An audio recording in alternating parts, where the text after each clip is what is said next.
All right. We're back. All the way back. So went to Austin, Texas. I'll tell you a little bit about it. Wasn't much going on during the time. Played a little golf tournament. Want to thank the good people at Texas Association of Broadcasters for inviting me out.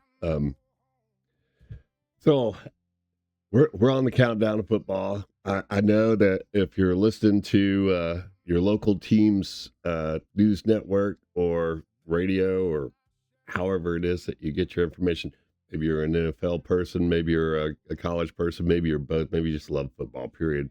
That would be me. They're already talking about it. In light of that, as a matter of fact, let's just we have the means, and there it is. The website, and the countdown is 21 days. Tar Heels and Horned Frogs kick off. Actually, I want to say it's 20 or slightly less. There's a game, I think, on Thursday or Friday, but we'll get into that. I'm actually going to do I'm going to start with the SEC, and I'll do team by team what the Swami machine is predicting at this moment, and I'll explain how it came up with whatever it comes up with at this point. I expect all of that to change, by the way, when we go through it, but it is kind of fun to look at before the season. You know what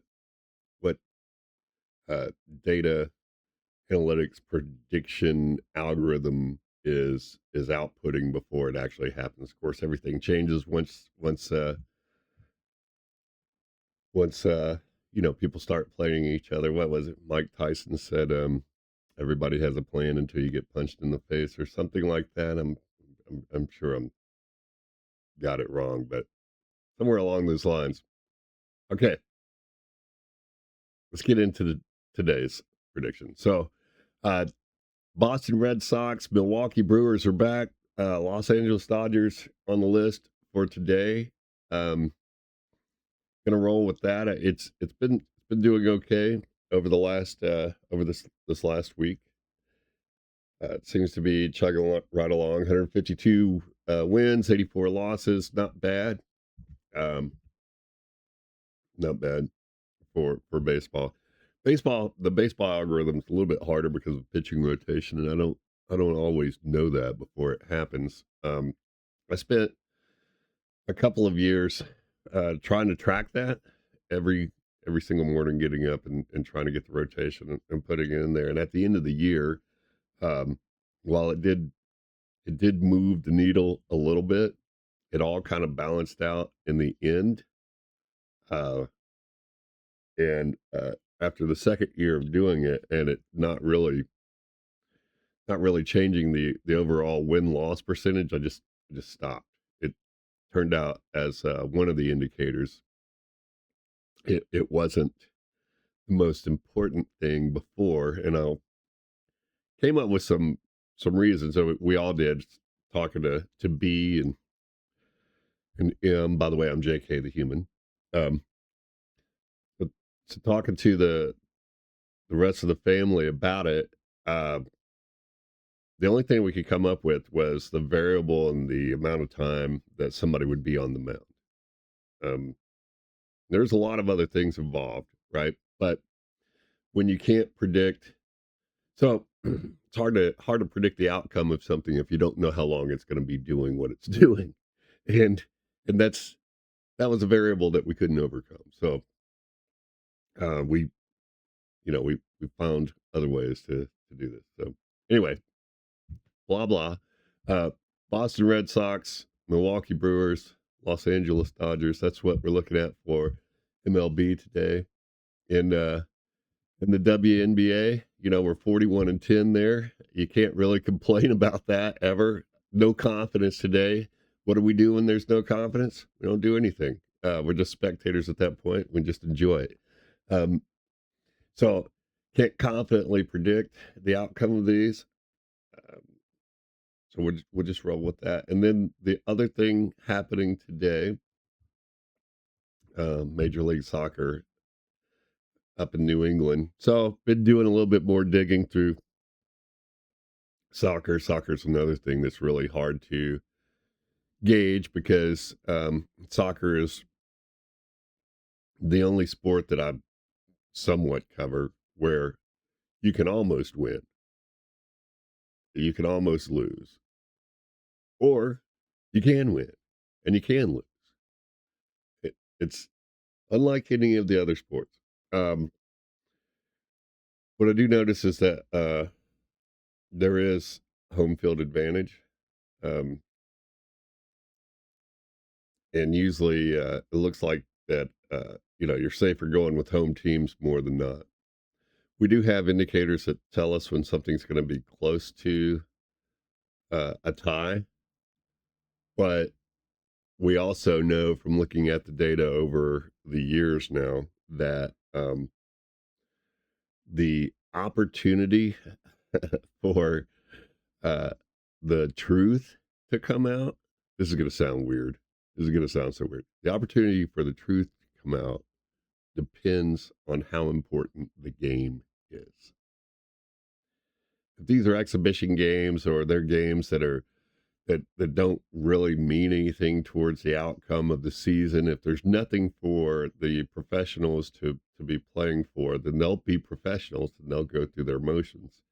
But without that added incentive, and it can be passion, it can be whatever, money, whatever it is that makes these guys get up and really, really compete. Um, it's just not there all season long, and it doesn't matter what sport it is. I can always see it in the data. Data shows me the drop off. So, you know, World Cup just happened. Everybody's coming back. I think they get back to true form, or as close to something resembling that next Saturday. But New England's at home. It's in the winter category. The the data shows them, these two teams separated by almost 2 goals. Now I don't know how much today's game means to either one of them, but usually in this situation, the home team comes out ahead. Um, Again, don't know because don't know what they're playing for. They're just, they're all kind of getting their teams back together from the World Cup. So on that, uh, you know, if you're curious, we do have a website. It is the swamibrothers.com, and I this will be up there. The the individual cards that I just showed you will be up there too, so you can always go there. Latest video and the predictions will be there. And on that, happy August the 8th. Happy Saturday. Um, yeah, I didn't get back till it was late last night. So, I look about like I always do. A lot of crazy stuff happening in the world. Please be kind to one another.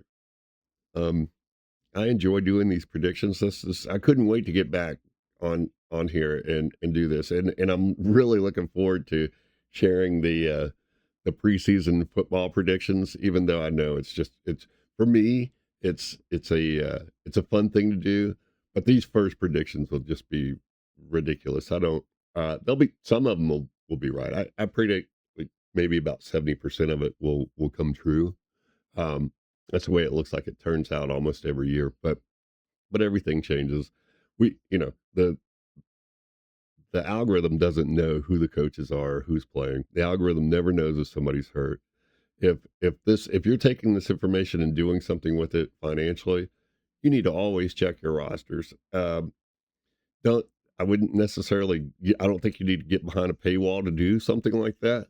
I think what you should do is try to find 3 or 4 more people just like me. There's plenty of data nerds out here. You probably know 1 or 2 that are spreadsheet kings. Just ask them. Put all that information together, and if we're all pointing in the same direction, it's about the safest prediction you're going to get. It still doesn't mean that it will be right. But of all the people you're going to run into on the internet talking about this stuff or claiming they do stuff, this this channel, we don't hide from our losses. It's there. You can run your own math against our win loss, and we're I'm very proud of that. I've been working on this for a long time. So thank you for watching. Please like and subscribe.